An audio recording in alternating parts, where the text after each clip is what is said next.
Welcome all my dear student. आज का जो सेशन है मैं आपको पहले बता दूं, एक चैप्टर हम लोगों ने कंप्लीट कर लिया है एंड आज का जो टॉपिक है हम लोग एक नया चैप्टर स्टार्ट करेंगे। चैप्टर का नाम है chemical kinetics. Chemical kinetics basically एक बहुत ही शानदार चैप्टर है।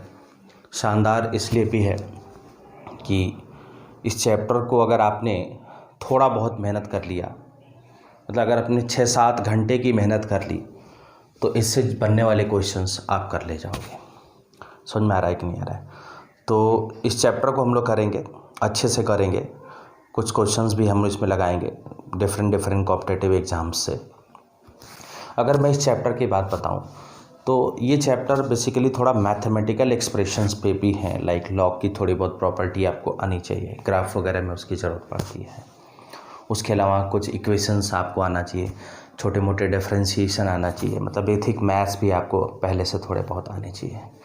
तो मैं आप लोगों से रिक्वेस्ट करूंगा कि ग्राफ से रिलेटेड जो भी आपकी क्लासेस हुई होंगी, मैथमेटिकल टूल्स वगैरह फिजिक्स में सर पढ़ाते हैं तो उनको आप कवर करके रखना। कुछ ग्राफ प्लॉट करने के लिए आपको आनी चाहिए, लॉग की कुछ वैल्यूज वगैरह आनी चाहिए, जिनसे हम इस चैप्टर को बहुत अच्छे से कर सकते हैं। समझ में आ रहा है कि नहीं आ रहा है? तो अगर मैं इस चैप्टर की बात करूं तो थोड़ा बहुत तो आपको पता होता है केमिकल काइनेटिक्स में एग्जैक्टली हमें क्या पढ़ना है। मैं पहले उसकी बात कर लूं, है ना। तो केमिकल काइनेटिक्स की मैं अगर बात करूं तो केमिकल काइनेटिक्स सिर्फ और सिर्फ 3 बातों पे चलता है, ऑर्डर ऑर्डर ऑर्डर। आप सोच रहे होगे कि सर जज बन गया, ऐसा नहीं है। बेसिकली इसमें एक टर्मिनोलॉजी है जिसका नाम है ऑर्डर। इसमें ऑर्डर वर्ड बार बार आपके सामने आएगा, है ना। और rate rate rate means rate word भी बार बार सामने आएगा। मैं आपको बताऊं कि केमिकल काइनेटिक्स एक फिजिकल केमिस्ट्री का ब्रांच है जिसके अंदर हम किसी भी रिएक्शन के रेट को स्टडी करते हैं। क्लियर हो गया? फैक्टर्स जो अफेक्ट करते हैं रेट को उनको डिस्कस करते हैं and mechanism of the reaction और प्रोग्रेस ऑफ रिएक्शन को भी हम मॉनिटर करते हैं। समझ में आ रहा है कि नहीं आ रहा है? तो मैं आपको अगर केमिकल काइनेटिक्स की बात करूं तो बोलते हैं the branch of physical chemistry which deals with study of rate of reaction, factors affecting the rate of reaction and mechanism involve during the reaction is called क्या बेटा? Chemical kinetics. समझ में आ रहा है कि नहीं आ रहा है? अब केमिकल काइनेटिक्स में हमें क्या कवर करना है, हम टॉपिक्स की अगर बात करें, हम लोग अगर टॉपिक्स की बात करें कि क्या हमें पढ़ना है, क्या हमें नहीं पढ़ना है, अगर मैं उन सब चीज़ों की बात करूं तो थोड़ा सा मेरी तरफ ध्यान दो, थोड़ा सा आपको ध्यान देना है। मैं आपको थोड़ा सा डिस्कस कर देता हूं। बेसिकली अगर मैं बात करूं तो इस पूरे चैप्टर में जो पहला चीज़ हमें पढ़ना है वो पढ़ना है रेट ऑफ रिएक्शन। क्या हमें पढ़ना है बेटा? रेट ऑफ रिएक्शन पढ़ना है। दूसरा हमें पढ़ना है factors affecting rate of reaction. Mainly इसमें जो फैक्टर्स हैं किसी भी रिएक्शन के रेट को अफेक्ट करती हैं उसमें हम कंसंट्रेशन, दूसरा टेम्परेचर, तीसरा कैटलिस्ट। अब मैं बताऊं, ये सबसे इम्पॉर्टेंट है, one of the most important topic जिसमें हम डिस्कस करेंगे कि फैक्टर्स अफेक्टिंग द रेट में कंसंट्रेशन, जिसमें हमें एक पढ़ना होता है order of reaction.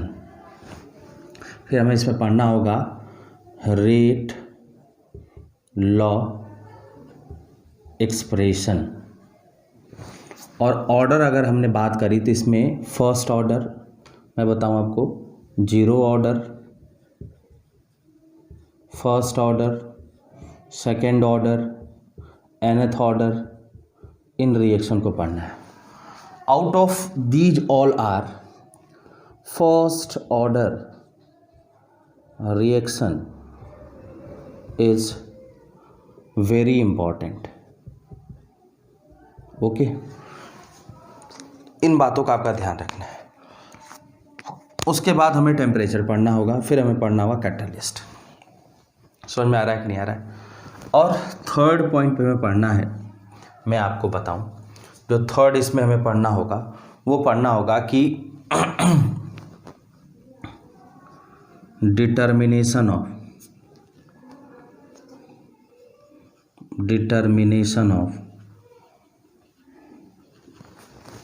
Order of reaction. Determination of order of reaction, बहुत सारे मेथड्स होते हैं जिनसे हमें इनको पढ़ना होगा। इसको नोट करिए फटाफट, बोर्ड पे नोट करिए, फिर हम लोग आगे बढ़ते हैं।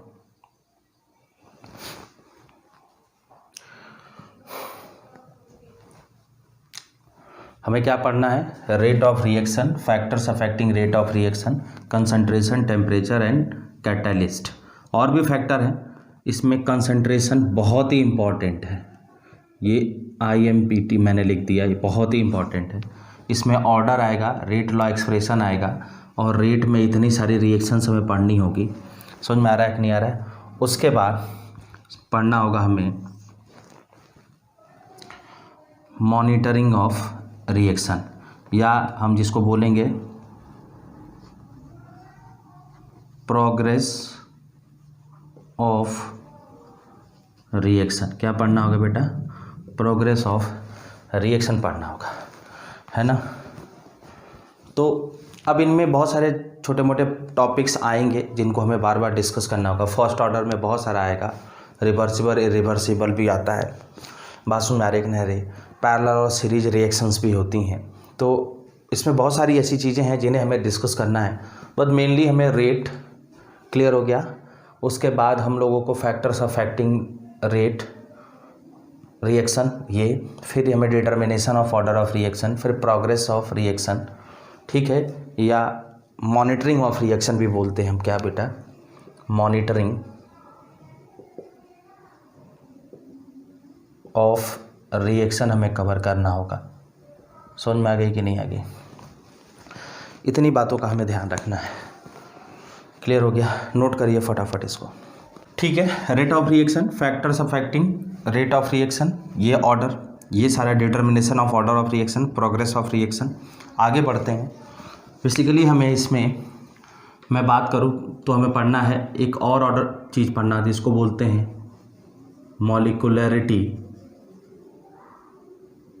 मॉलिक्यूलैरिटी ऑफ रिएक्शन। एंड इसके बाद हमें पढ़ना होगा, बता देता हूँ लास्ट में, मैकेनिज्म ऑफ रिएक्शन। तो ये हमारा टोटल डिस्कशन है जिसको हमें कवर करना है इन दिस चैप्टर। क्लियर हो गया कि नहीं हो गया? बोलिए भाई, समझ में आ गया? इनफैक्ट मैं आपको बताऊं, मॉलिक्यूलरिटी जस्ट हम डिटर्मिनेशन ऑफ ऑर्डर से पहले ही पढ़ लेंगे, इस सीक्वेंस में थोड़ा और पहले आ जाएगा। बात सुन में आ रही कि नहीं आ रही? तो ये हमारा टॉपिक है which we have to cover in this chapter.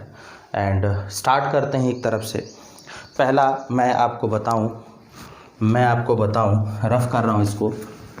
हम लोग केमिकल काइनेटिक्स शुरू कर दिए हैं।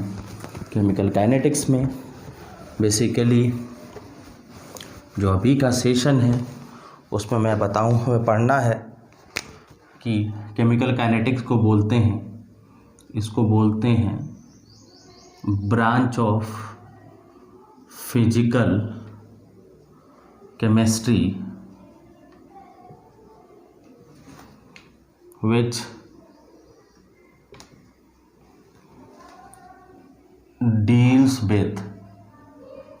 deals with involvement of rate of reaction, factors affecting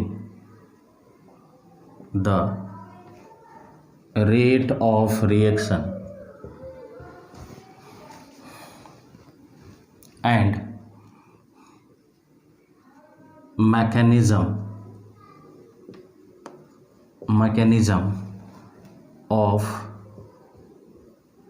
reaction.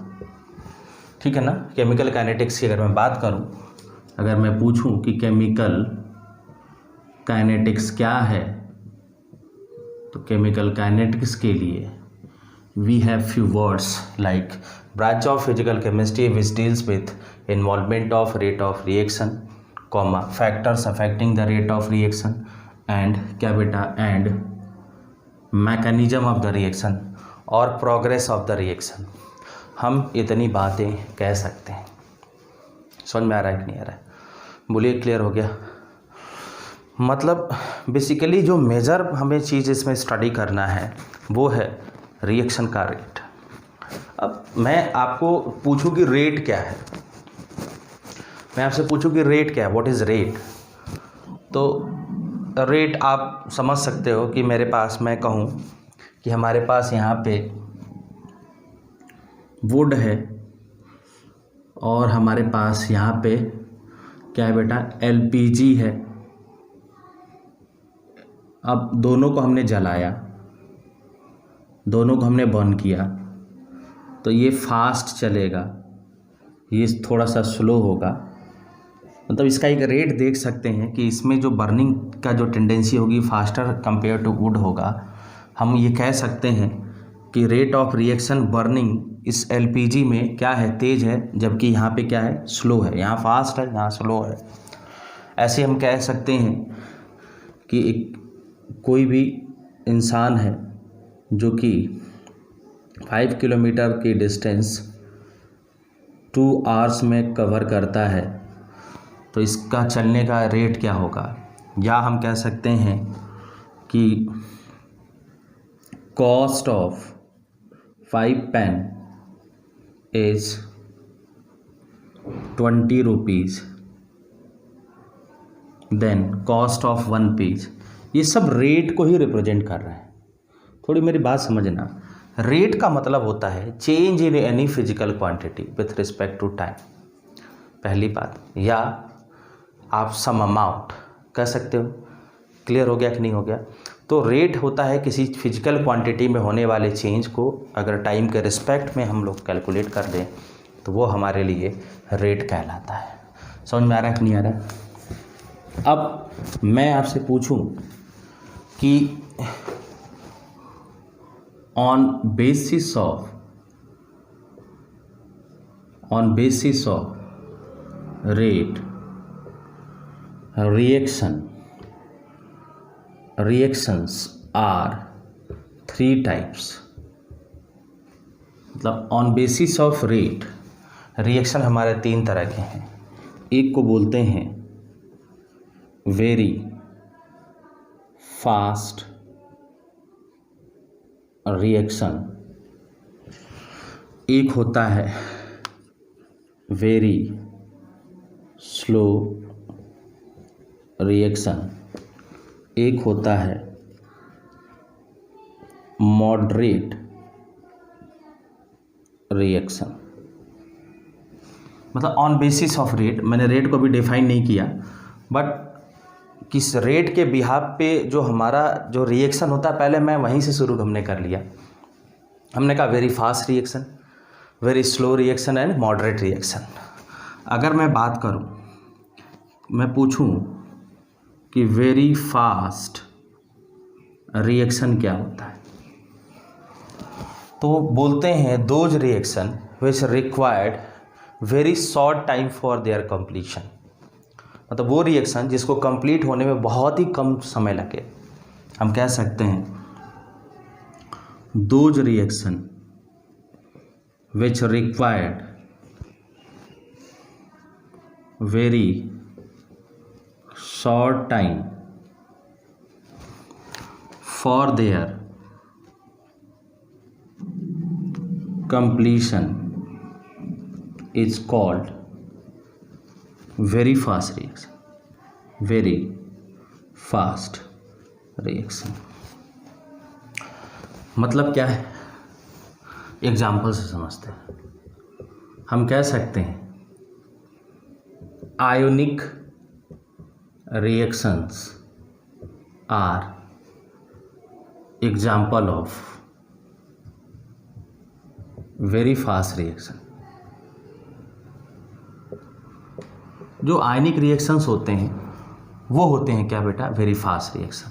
Like हम कह सकते हैं NaNO3 प्लस क्या बेटा, आप यहाँ से लिख सकते हो,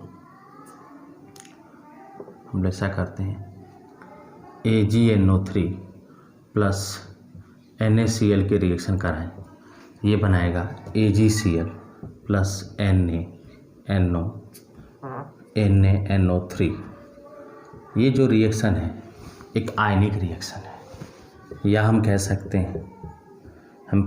हैं HCl प्लस NaOH जो कि NaCl प्लस H2O फॉर्म करता है, एक तरह का एसिड प्लस बेस रिएक्शन है।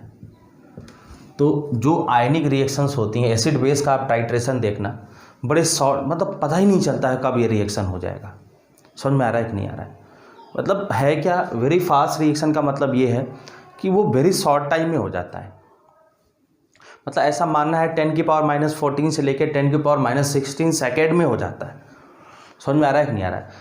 मतलब अगर नोट्स के फॉर्म में हम लिखें इस रिएक्शन के बारे में तो ये रिक्वायर्ड 10⁻14 टू 10⁻16 सेकेंड। समझ में आ रहा है कि नहीं आ रहा है? और दूसरी बात हम ये लिख सकते हैं कि इसके रेट को डिटरमाइन करना डिफ़िकल्ट है भाई। अरे कैसे डिटरमाइन करोगे, टाइम ही नहीं लेता है, क्या करोगे डिटरमाइन करके? आपने पलक झपकी और रिएक्शन हो गया, तो इस रिएक्शन का रेट कैसे निकालोगे भाई? मीन्स इसके रेट को डिटरमाइन करने का कोई मेथड नहीं है। मतलब हम ये कह सकते हैं difficult to determine the rate of reaction. Rate of reaction इसके लिए समझ में आ गया कि नहीं आ गया, वेरी फास्ट के लिए। अब हम कुछ एग्जांपल्स की मैं बात करूँ, एग्जांपल या मैं कहूँ आपको मैं ग्राफ से समझाऊँ। मैंने कहा यहाँ देखना ना सब लोग ध्यान से, रेट वर्सेस टाइम का अगर एक ग्राफ बताऊँ तो रेट वाई एक्सिस पे है ना, बिल्कुल ये ग्राफ ऐसा हो जाता है, देखो ना। अरे भैया रेट में चेंज हो रहा है, टाइम में चेंज बहुत ही कम लग रहा है। तो रेट में चेंज बहुत ज़्यादा है, कितने, बहुत ही कम टाइम में, इसीलिए इसको बोलते हैं वेरी फास्ट रिएक्शन। फटाफट नोट करिए इसको, टाइम वेस्ट नहीं करना है, हमें फटाफट सिलेबस को कवर करना है। फ्रॉम वेरी फर्स्ट डे आप make your target for your board और योर कंपटीशन। जो भी आप एग्ज़ाम के लिए सोच रहे होंगे, आप पहले दिन से उनके लिए आप बिल्कुल टारगेट बनाइए। बिना टारगेट के तो कुछ होना नहीं है। समझ में आ रहा है कि नहीं आ रही बात? ठीक है, बोलिए, ये समझ में आ गया? अगर ये समझ में आ गया तो हम लोग टाइम वेस्ट नहीं करते हैं, हम लोग आगे बढ़ते हैं। क्या आगे बढ़ना है? अगर मैं आपसे कहूँ कि मॉडरेट रिएक्शन क्या होते हैं, मॉडरेट रिएक्शंस क्या होती हैं, इसको बोलते हैं those reaction which occur with measurable rate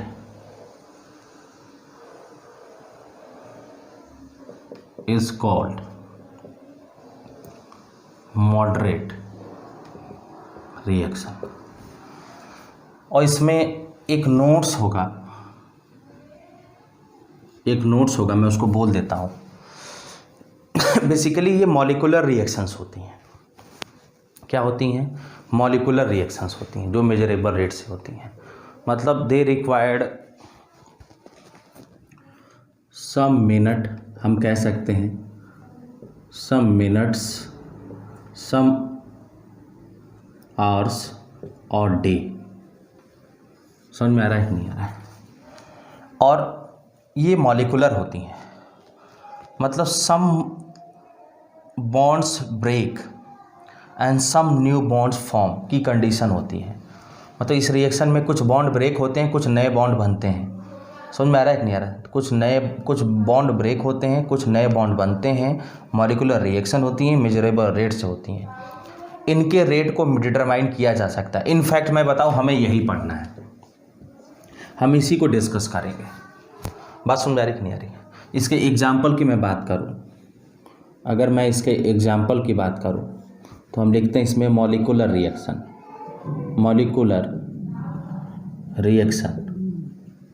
molecular reaction means, पहला अगर मैं बात करूं, H2O2 है जो कि H2O प्लस O2 में जा रहा है, यहाँ हाफ कर दें, ये एक डिकम्पोजिशन रिएक्शन है। या हम कह सकते हैं N2O5 है जो कि NO2 में जा रहा है। समझ में आ रहा है कि नहीं आ रहा है? देखोगे N2O5 है या N2O4 ले लो जो कि NO2 में जा रहा है, तो इसको ट्वाइस कर दें, ये भी एक रिएक्शन है, ये भी डिकम्पोजिशन रिएक्शन। तीसरा हम कह सकते हैं इसको बोलते हैं हाइड्रोलिसिस ऑफ ईस्टर। कैसे देखोगे, ईस्टर क्या होता है? CH3COO C2H5। जब इसको वाटर के साथ ट्रीट करते हो तो ये acetic acid CH3COOH plus alcohol C2H5OH में टूट जाता है। ये एक तरह का मेजरेबल रेट है। और भी हम कह सकते हैं, जिसको बोलते हैं हम इन्वर्जन ऑफ, हम बात कर सकते हैं केन शुगर, एक तरह का एग्जाम्पल है। या हम कह सकते हैं growth of bacteria first order की रिएक्शन होती है, मेजरेबल रेट से होता है। ग्रोथ ऑफ बैक्टीरिया को भी हम कह सकते हैं। इन पॉइंट्स को आप लोग एक तरफ से नोट करते रहो। और भी हम एग्जांपल्स ले सकते हैं, formation of ammonia bye Haber process. क्या बेटा, हम लिख सकते हैं क्या? नेक्स्ट बात करें, थ्राइस H2 प्लस N2 जो कि ट्वाइस NH3 देता है, ये भी एक तरह का एग्जाम्पल हो सकता है। मैंने बहुत सारा एग्जाम्पल आपके सामने लिख दिया, आप और भी ले सकते हो। जैसे मैं कहूँ H2 plus Cl2 twice HCl की मैं बात करूँ, ये भी हो सकता है। बात समझ में आ रही कि नहीं आ रही? फटाफट नोट करिए इसको, टाइम वेस्ट नहीं करना है, तुरंत नोट करो।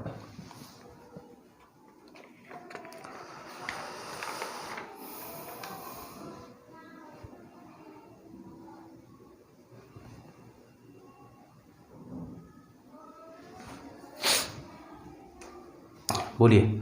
चले, अब इसमें हम लोग ग्राफ ड्रॉ कर लेते हैं। मॉडरेट रेट से हो रहा होगा, मीन्स हम इसको कुछ ऐसा कहते हैं, हम ऐसा कह सकते हैं, एक कर्व बना सकते हैं, या हम ऐसा कह सकते हैं।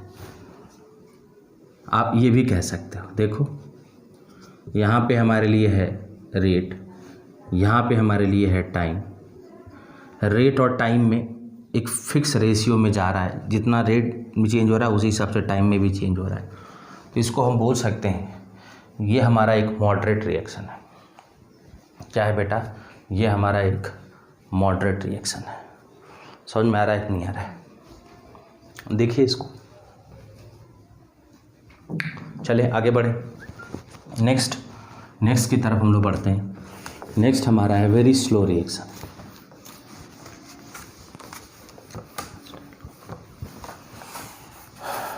अब मैं बात करूं कि वेरी स्लो रिएक्शन क्या है, वेरी स्लो रिएक्शन क्या है, तो हम बोलते हैं those reaction which required long time for their completion is called very fast reaction। कोई भी रिएक्शन जो कि लंबा टाइम ले, लाइक हम कह सकते हैं सम वीक कह सकते हैं, या मंथ कह सकते हैं, या हम कुछ ईयर कह सकते हैं। समझ में आ रहा है कि नहीं आ रहा है? एग्जाम्पल की मैं बात करूं, जिसको हम बोलते हैं रस्टिंग ऑफ आयरन। पहली बात देख लो, नई गाड़ी आती है आराम से चमकती हुई, 5 साल बाद कबाड़ा हो जाता है। समझ में आ रहा है? जंग लगने लगता है। बोलिए, एक एग्जाम्पल है। किसी भी आयरन को या इस तरह के मटेरियल को अगर हम खुले में रख दें तो मॉइस्चर की वजह से रस्ट लगता है। ये जो रस्टिंग होता है एक बहुत ही स्लो प्रोसेस होता है, मतलब बहुत टाइम लेता है। 4 साल में रिएक्शन कंप्लीट होता है। ठीक है, एक एग्जाम्पल और लिख सकते हैं।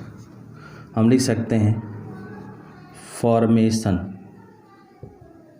Of H2O from H2 and O2 at ordinary temperature and pressure। ये भी एक तरह का रिएक्शन क्या है बेटा, आप देख लोगे इस रिएक्शन को भी। ये भी एक क्या है, वेरी स्लो रिएक्शन है, बहुत लंबा टाइम ले लेता है। समझ में आ रहा है कि नहीं आ रहा है? क्लियर हो गया? बोलो भाई।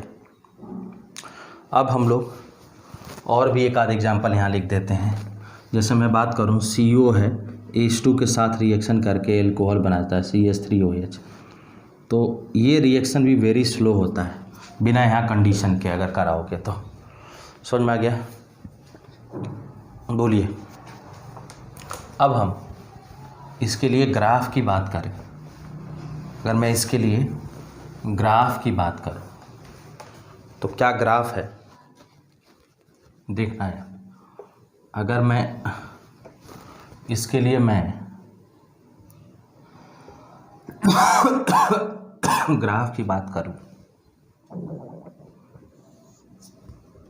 तो यहाँ पे हमने लिया रेट, यहाँ पे लिया हमने टाइम।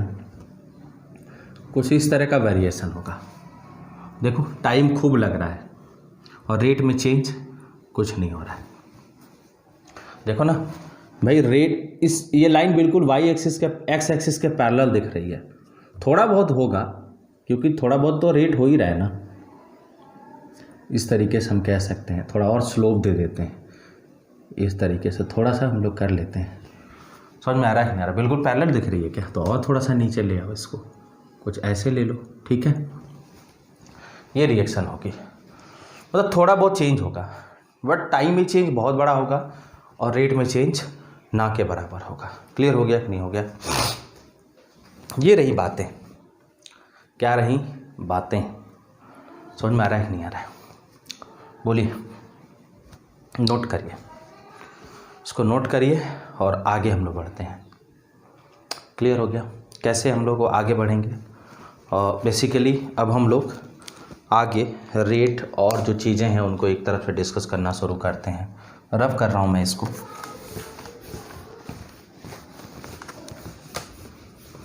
अब हम लोग आते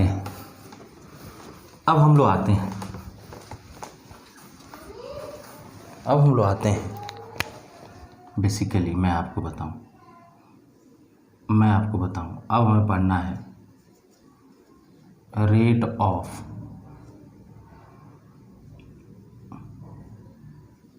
रिएक्शन पढ़ना है। किसी रिएक्शन का रेट क्या होगा? तो इसको बोलते हैं rate of change of concentration और pressure with respect to time is called क्या बेटा? Rate of reaction. मतलब rate of change of concentration और pressure with respect to time. ऐसा मैंने क्यों कहा है मैं भी बताऊंगा। ऐसा क्यों मैंने कहा है आप समझोगे। Basically rate of change of concentration और pressure with respect to time is called rate of reaction. मैंने कहा ए है जो कि बी में जा रहा है, तो या तो हम कह सकते हैं कि इसका कंसंट्रेशन हमने ले लिया, पहली बात, या अगर ये गैस है तो इसका हमने प्रेशर का चेंज मेजर किया, कंसंट्रेशन के चेंज को मेजर किया या प्रेशर के चेंज को मेजर किया, क्या? विथ रिस्पेक्ट टू क्या बेटा? टाइम। तो ये रेट देगा रिएक्शन का। रिएक्शन के पास चेंज क्या होता है? कंसंट्रेशन का या उसके प्रेशर का। किस में? डी ओवर टाइम में। और भी इसके डिफाइन हम कर सकते हैं, rate of change of concentration of pressure of reactant और product with respect to time is called क्या बेटा? Rate of reaction. समझ में आ रहा है कि नहीं आ रहा है? या हम कह सकते हैं rate of change of concentration of reactant into product with respect to time is called rate of reaction. लेकिन कंसंट्रेशन और प्रेशर दोनों होगा, इस बात को आपको समझना है। समझ में आ रहा है कि नहीं आ रहा है? अब हम बात करें, अगर मैं यहाँ पे एक एग्जाम्पल हमने लिया, एक एग्जाम्पल की मैं बात करूँ, मैंने कहा ए जो कि यहाँ पे बी में जा रहा है, मैंने T0 पे इसके जो मोल्स लिए वो हमने क्या लिए? 10 ले लिया, ठीक है ना? 10 मोलर ले लिया हमने, तो ये कितना होगा? 0। हमने कहा T = T1 पे अगर ये 8 है तो ये कितना बना? 2। T = T2 पे मैंने देखा ये 6 है तो ये कितना होगा? 4। T = T3 पे हमने देखा तो ये कितना है बेटा? ये है 4, ये कितना होगा? 6, ठीक है। अब ये तुमको दिख रहा होगा कि एक टाइम के बाद ये 0 हो जाएगा और ये पूरी तरह से 10 होगा। वो T = हमने T इनफाइनाइट दे दिया। ऐसा मैंने मान लिया कि इनफाइनाइट टाइम के बाद ये रिएक्शन जाके कंप्लीट हो रहा है, पहले भी हो सकता है, वो कंडीशंस पे डिपेंड करता है। तो इसमें दो बातें हैं, एक तो रेट ऑफ ए है, दूसरा रेट ऑफ बी है। तुम अगर यहाँ से देखोगे बेटा, इसको हम C1 मान लेते हैं, इसको हम C2 मान लेते हैं, यहाँ पे इसको प्रोडक्ट के लिए इसको C1 मान लेते हैं जो कि 0 है, इसको C2 मान लेते हैं, ठीक है। तो अगर हम रेट की बात करें तो रेट ऑफ रिएक्शन, बेसिकली अगर आपको देखना हो, मैं यहाँ पे लिख रहा हूँ, तो रेट ऑफ रिएक्शन को कहोगे, रेट ऑफ रिएक्शन की मैं बात करूँ, रेट ऑफ, अगर हम लोग रिएक्शन की बात करें, ये होगा change in concentration divided by time duration या टाइम इंटरवल, या हम कह सकते हैं इसको delta C upon delta T। समझ में आ रहा है कि नहीं आ रहा है? ये change in concentration upon time. अब मैं आपको बता दूं ये क्या होगा? रेट ऑफ रिएक्शन, या हम इसको कह सकते हैं कि rate of reaction is equal to change in pressure divided by time interval. समझ में आ रहा है कि नहीं आ रहा? फटाफट इसको नोट करिए, ठीक है। तो अगर हम यहाँ से बात करें तो कैसे करोगे इसको? अगर यहाँ पे रेट ऑफ रिएक्शन निकाले तो change in pressure upon time, मतलब यहाँ पे होगा ये delta P upon delta T, ये क्या होगा? Rate of reaction. दो बातें समझ में आ गई। अब मैं आपसे अगर पूछूं कि unit of rate of reaction क्या होगा, unit of rate of reaction क्या होगा, तो फ्रॉम फर्स्ट हम कह सकते हैं कि ये मोल्स पर लीटर टाइम होगा कि नहीं होगा, बोलो। अब टाइम के लिए अगर मैं यूनिट की बात करूं तो ये सेकंड हो सकता है, मिनट हो सकता है, बोलो, या आवर्स हो सकता है, डे हो सकता है, मंथ, कुछ भी हो सकता है। सेम यहाँ भी हम लिख सकते हैं। तो यहाँ से आपको यूनिट क्या दिख रहा है, बोलो। यहाँ से आपको यूनिट दिख रहा होगा मोल्स पर लीटर पर टाइम, और यहाँ पे देखोगे यहाँ से जो यूनिट होगा एटीएम पर टाइम। अब टाइम यहाँ भी क्या लिख सकते हो, सेकेंड, मिनट, कुछ आवर्स या कुछ डे, ये दोनों बातें हो सकती हैं कि नहीं हो सकती हैं। तो unit of rate of reaction भी हम लोगों ने जान लिया, वो जानना ज़रूरी था, इसीलिए मैंने उसको बताया। अब मैं आपको एक्सप्लेन करने जा रहा हूँ। क्या एक्सप्लेन करने जा रहा हूँ, थोड़ा सा उधर नोट कर लोगे, क्या मैं एक्सप्लेन कर रहा हूँ उसको फटाफट नोट कर लोगे, फिर हम लोग आगे इसमें बढ़ेंगे।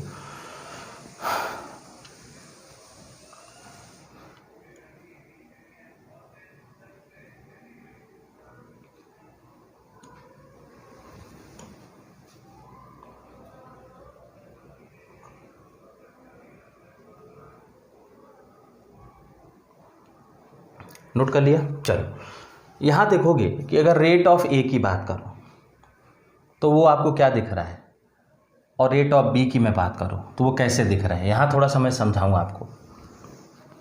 अगर मैं रेट ऑफ रिएक्शन ऑफ ए की मैं बात करूँ तो वो क्या होगा, C2 minus C1 upon T2 minus T1, और ये होगा, देखोगे यहाँ से अगर देखोगे तो ये तुम्हें क्या दिखेगा, 8 माइनस 10 डिवाइडेड बाई कितना बेटा, जो भी टाइम लेगा डेल्टा टी लग गया, तो ये -2 अपान डेल्टा टी हुआ कि नहीं हुआ।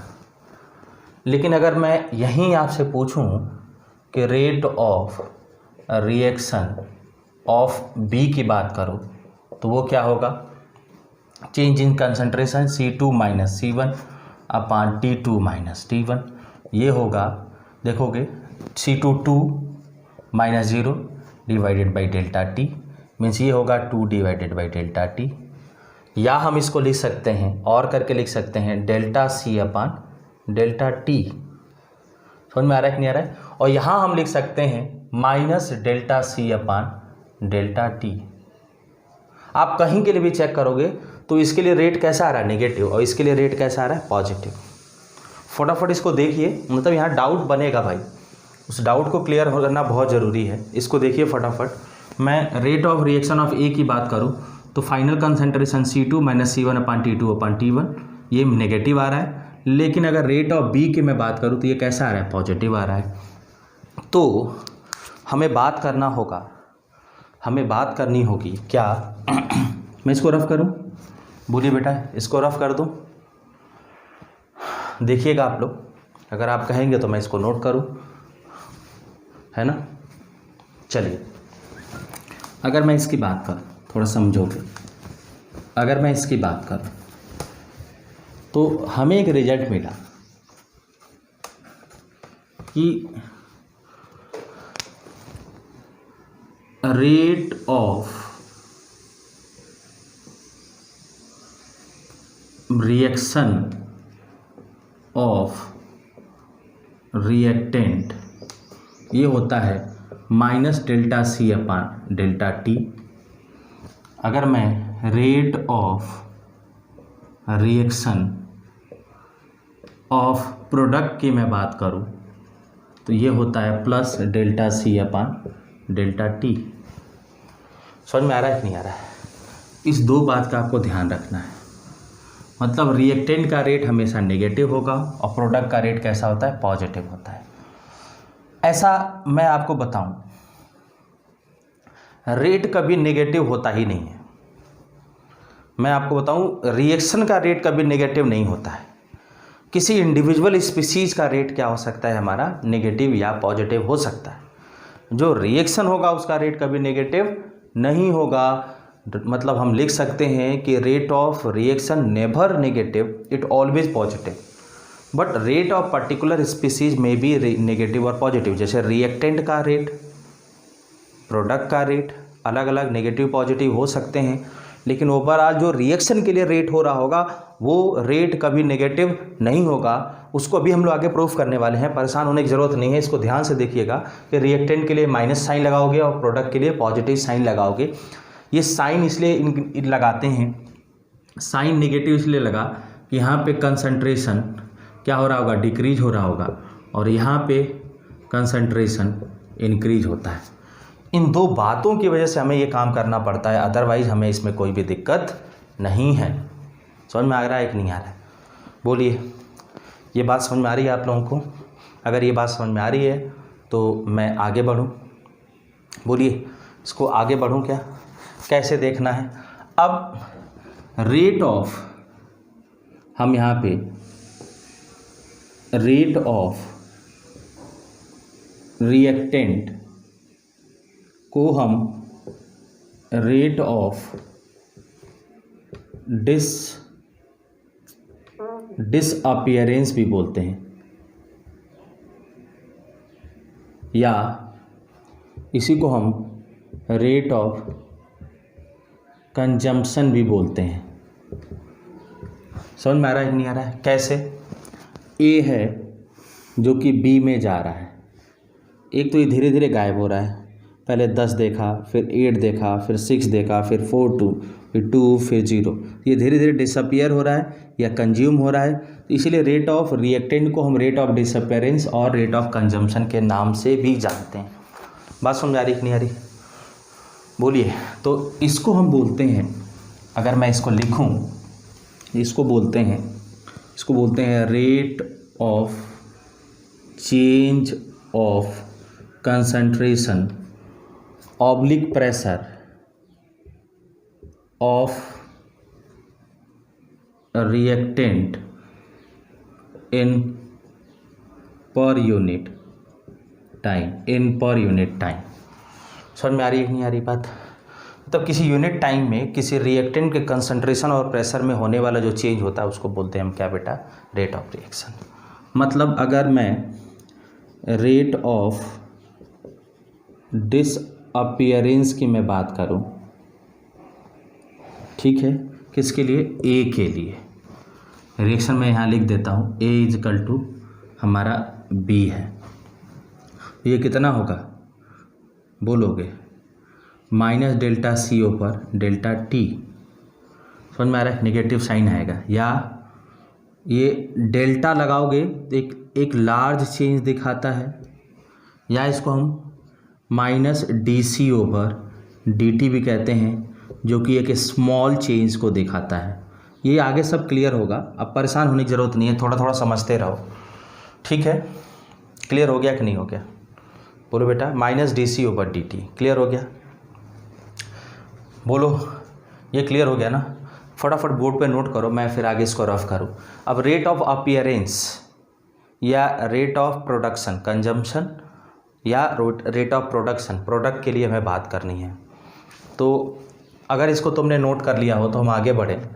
मैं अगर यहाँ पे कहूँ कि हमें रेट ऑफ प्रोडक्ट की बात करनी है, दूसरा जो मैंने दिया है, तो इसको बोलते हैं रेट ऑफ अपीयरेंस और रेट ऑफ फॉर्मेशन। तो ये इसको बोलते हैं rate of change of concentration और pressure of product with respect to time is called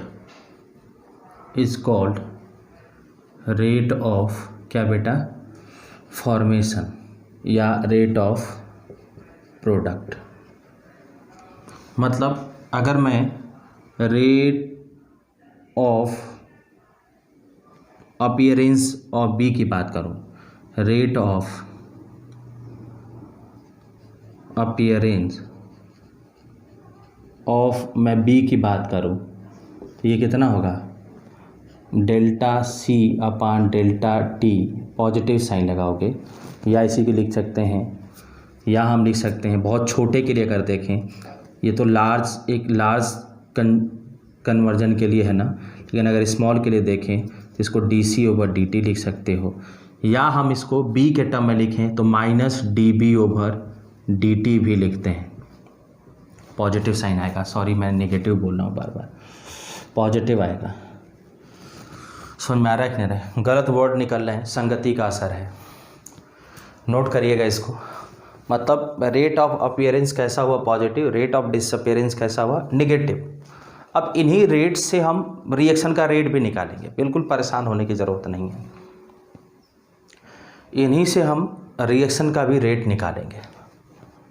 समझ में आया, बोलिए क्लियर हुआ कि नहीं हुआ, ये बात समझ में आ गया, फटाफट देखिए। चलो आगे बढ़े, अगर ये नोट कर लिया हो तो मैं आगे बढ़ूं, लिखोगे, नोट करो इसको, फिर मैं आगे में बढ़ रहा हूँ, टाइम वेस्ट नहीं करते हैं। अगर हम, ये तो रिएक्टेंट और प्रोडक्ट की बात हो गई, रिएक्शन के रेट की मैं बात करूँ, अगर मैं रिएक्शन की रेट की बात करूँ, अगर मैं रेट ऑफ अगर मैं आपसे रिएक्शन की बात करूं तो वो बोलते हैं, उसको बोलते हैं चेंज ऑफ, नहीं इसको बोलते हैं रेट ऑफ रिएक्टेंट और प्रोडक्ट फॉर पर मोल। तो रेट ऑफ रिएक्शन जो होता है वो पर मोल के लिए डिफाइन होता है। बात समझ में आ रही कि नहीं आ रही, मतलब हम लिख सकते हैं rate of reaction is defined for पर मोल। क्या होता है बेटा, पर मोल के लिए डिफाइन होता है। मतलब इसको समझना है, जैसे मैं यहाँ से कहूँ कि 2a + 3b = c है, तो यहाँ से अगर मैं रेट ऑफ a की बात करूँ तो -dA/dt होगा। पहली बात, डिसअपियर हो रहा है ना। अगर मैं रेट ऑफ b की बात करूँ तो -dB/dt होगा। लेकिन अगर मैं रेट ऑफ c की बात करूँ तो कितना होगा, -dC/dt होगा। लेकिन फॉर द सेम रिएक्शन अगर मैं रेट ऑफ रिएक्शन की बात करूं तो रेट ऑफ रिएक्शन की बात हमने कहा है defined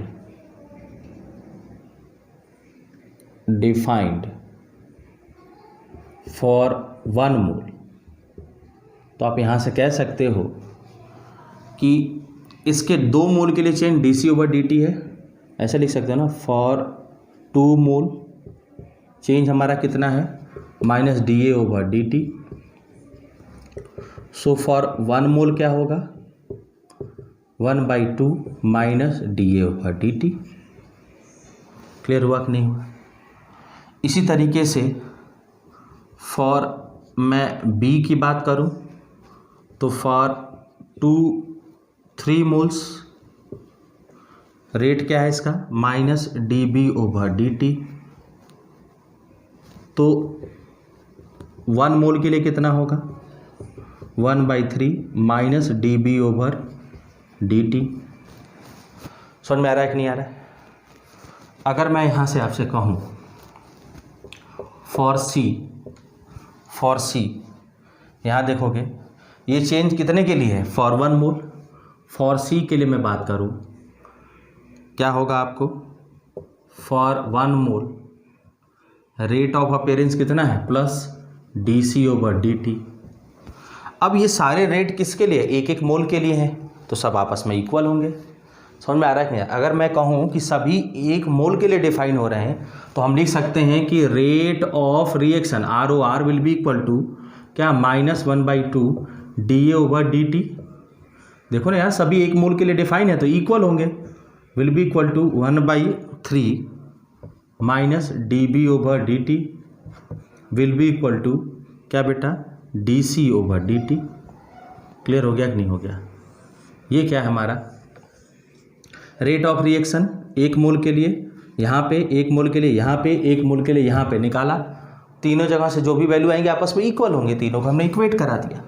because rate of reaction define होता है किसी इंडिविजुअल स्पीसीज के लिए फॉर 1 मोल, और 1 मोल के लिए चेंज का एक्सप्रेशन हमारे पास ये आया। इसको नोट करिएगा, कन्फ्यूजन हो रहा होगा, बट परेशान नहीं होना है। इसका दूसरा मेथड भी है, ये है हमारा मेथड 1। अब हम सीखेंगे इसका मेथड 2। जो आपको सही लगे वो पढ़ो। आ रही बात समझ में? जो आपको सही लगे आप उसे पढ़िए, कोई दिक्कत नहीं है।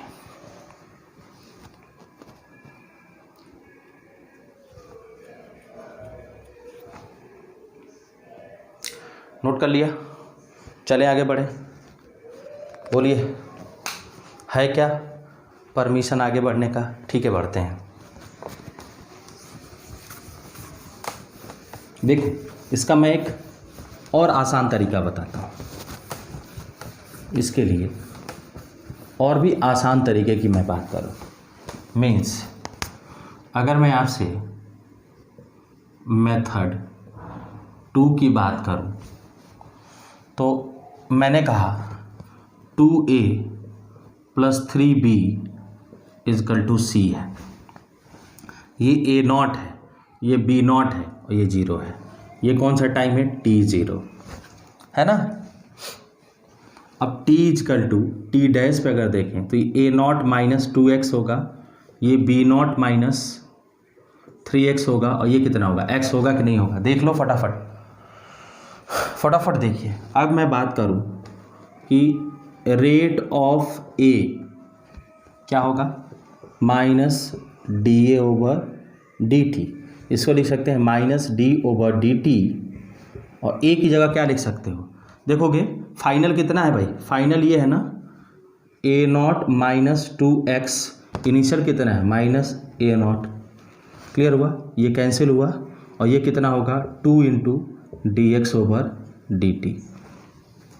अगर मैं यहाँ से आपसे रेट ऑफ B की बात करूँ तो वो होगा -dB/dt, और ये होगा -d/dt। ब्रैकेट में लोगे यहाँ पे B0 - 3x, फाइनल ये है, इनिशियल ये है -B0, ये कैंसिल, ये बना 3dx/dt। अगर मैं यहाँ से रेट ऑफ C की बात करूँ तो वो क्या होगा? dC/dt, और ये होगा d/dt। यहाँ पे क्या लिखोगे? x, फाइनल कितना है? x, इनिशियल कितना है? 0, तो x - 0 मतलब ये होगा dx/dt। मैं आपको यहाँ पे एक इंफॉर्मेशन लिख देता हूँ, dx/dt is rate of reaction। dx/dt क्या है? रिएक्शन का रेट है, रिएक्शन की दर है। ठीक है, तो हम लोग क्या यहाँ dx/dt तीनों जगह से निकाल सकते हैं। यहाँ से dx/dt निकालोगे तो कितना होगा? इक्वेशन नंबर 1 मानो, इक्वेशन नंबर 2 मानो, इक्वेशन नंबर 3 मानो। From equation number 1 dx/dt will be equal to 1/2 -dA/dt। From equation number 2 dx/dt will be equal to 1/3 -dB/dt। और from equation number 3 dx/dt will be equal to dC/dt। अब देखो ना यार, equation number 3 नहीं, 4, 5 and 6 हम क्या लिख सकते हैं? कि dx ओवर dt जो कि रिएक्शन का रेट है will be equal to 1/2 minus dA over dt will be equal to 1/3 minus dB over dt will be equal to dC over dt। आप मैच करो ना यार, आप मैच करो ना, पीछे वाले एक्सप्रेशन से देखो ना, सेम आ गया। बोलिए, क्लियर हो गया? बताओ बेटा, ये समझ में आ गया कि नहीं आ गया?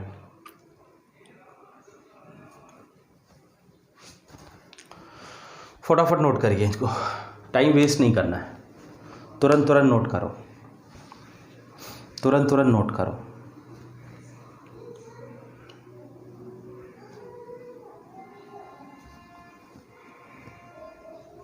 चले, चल अब मैं बात करता हूँ यहाँ से। एक एग्जाम्पल और देख लेते हैं, उसके बाद एक नोट्स लिखेंगे। एक एग्जाम्पल और लिखते हैं, 3a plus 4b equal to 5c, a not b not 0, t equal to 0। समझ में आ गया? अब अगर मैं t डैश की बात करूँ, a not minus 3x, b not minus 4x, यहाँ पे कितना होगा 5x। अगर मैं यहाँ से रेट ऑफ a की बात करूँ तो माइनस da ओवर dt, और ये होगा minus d over dt।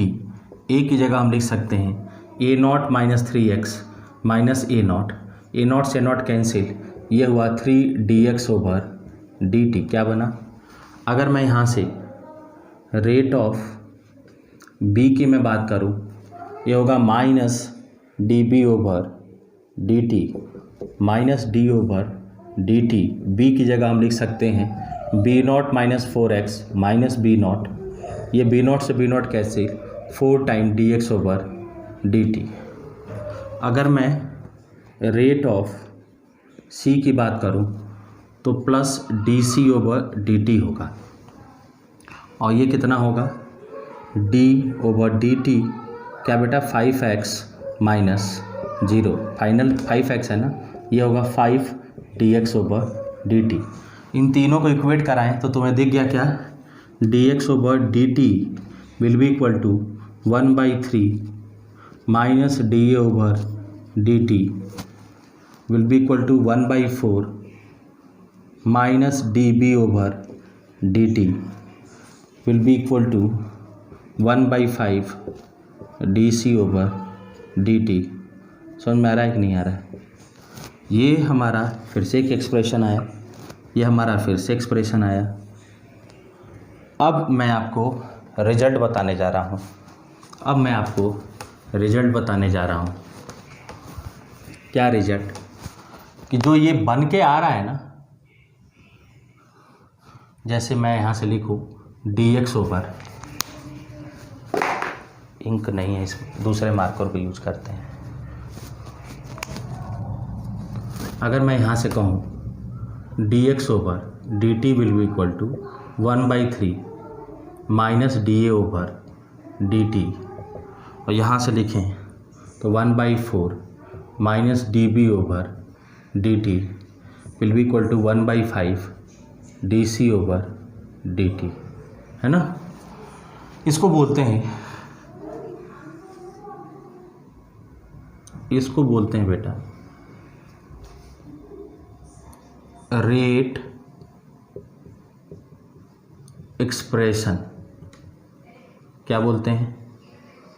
Rate expression. समझ में आ रहा है कि नहीं आ रहा है? रेट एक्सप्रेशन बोलते हैं। और नोट्स बना के लिखोगे, क्या लिखोगे? Rate of any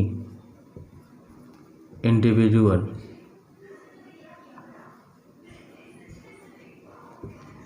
species is independent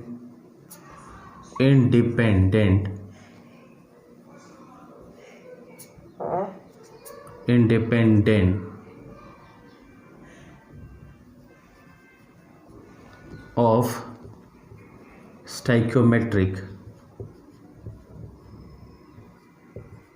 coefficient क्या है, इंडिपेंडेंट है स्टाइकियोमेट्रिक कोफिशिएंट के।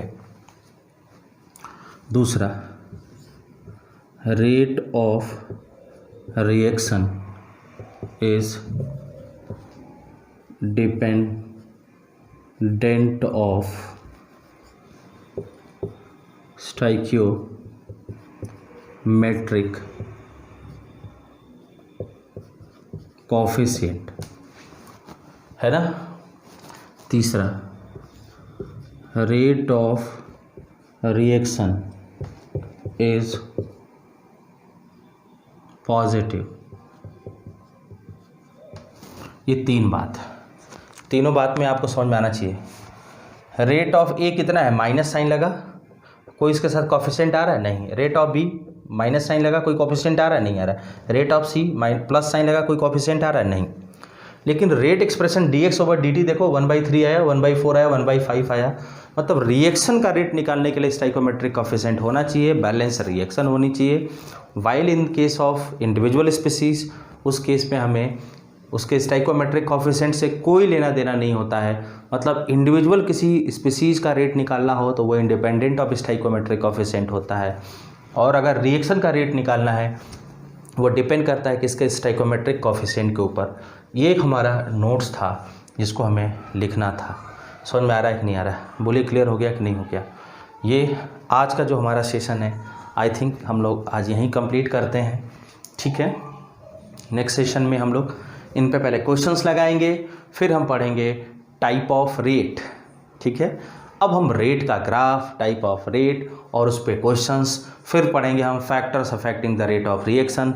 आगे हमारी क्लासेस चलती रहेंगी। समझ में आ रहा है कि नहीं आ रहा है। तो आज के सेशन को हम यहीं पे कंप्लीट करते हैं बेटा। थैंक यू सभी लोगों को, आप लोगों ने वीडियो देखा और नोट्स बनाना परफेक्टली, ठीक है ना। जो भी वीडियो इस वीडियो को देखे नोट्स बनाएं, है ना। क्लियर हो गया, चलो बेटा, थैंक यू।